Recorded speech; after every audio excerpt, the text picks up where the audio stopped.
Bonjour les amis, comme la plupart des Français, je pensais donc que le premier numéro du journal du dimanche aurait lieu le dimanche 13 août. Je m'étais préparé à acheter le journal.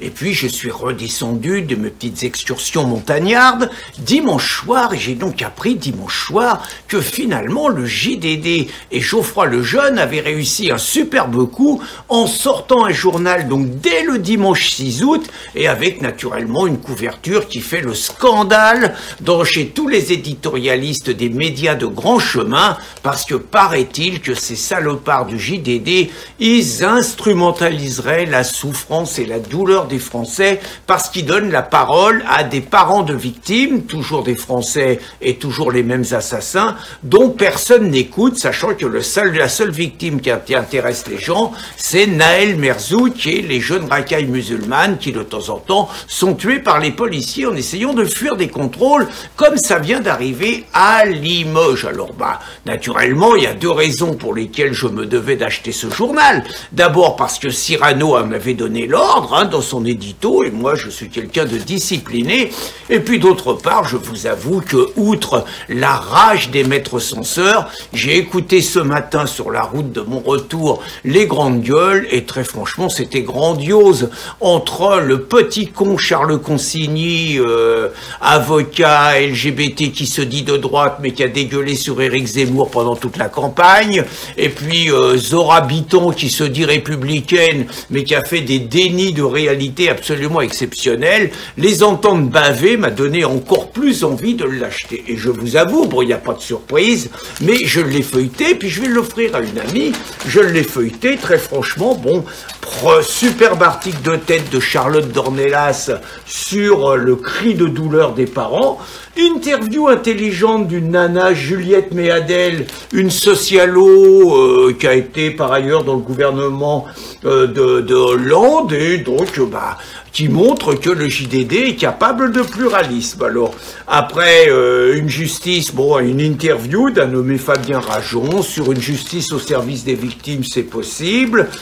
Superbe coup, c'est l'interview de la nouvelle secrétaire d'État à la ville Agresti-Roubache, Sabrina, qui à mon avis va en prendre plein la tranche par la gauche parce qu'elle a osé, exactement comme l'ancienne ministre, ils ont osé donner, s'exprimer dans un média jugé évidemment raciste et fasciste. Un bon article sur le malaise Médine invité par les écolos. Un bon plan sur Laurent Wauquiez à la table de Macron, c'est un peu perfide.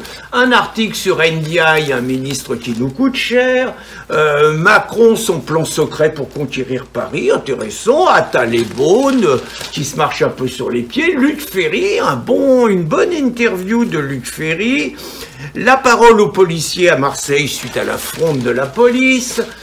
Un article intéressant sur le Niger, les JMJ, vous voyez les JNJ, les jeunes cathos français, intéressants, qui sont donc au Portugal, écoutez l'autre pape mondialiste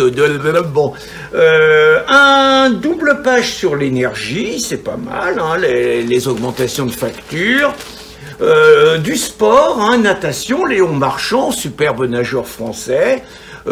Giresse, ancien grand footballeur de l'époque Platini, Fernandez et tout, qui donne une interview sur l'évolution du football, sympa.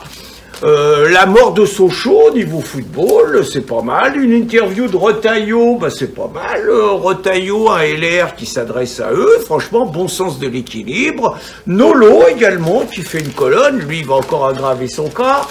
Des livres, des conseils littéraires, une page entière sur Milan Kundera qui vient de nous quitter, des mots croisés, pourquoi pas, un petit article sur le rosé de Provence, ça peut pas faire de mal en pleine chaleur, sur les animaux, les tortues ninja, et puis l'interview d'un académicien, Jean-Marie Roire. Alors quand j'entends tous les dégueulis que j'ai entendus depuis hier soir que je suis de retour et que je vois la qualité de ce journal qui par ailleurs ne vaut que 2,20 €, je vous invite à faire une comparaison rapport qualité-prix par rapport à des tarifs autres, et je ne dénoncerai pas des petits camarades ou des journaux ennemis, très franchement franchement, vous en avez pour votre argent et je vous encourage vraiment à acheter ce journal-là si vous arrivez encore à le trouver et surtout à vous précipiter dimanche 13 août pour le prochain journal. Et je vous préviens, je n'ai aucun intérêt chez Bolloré, c'est simplement le cri du cœur pour soutenir un média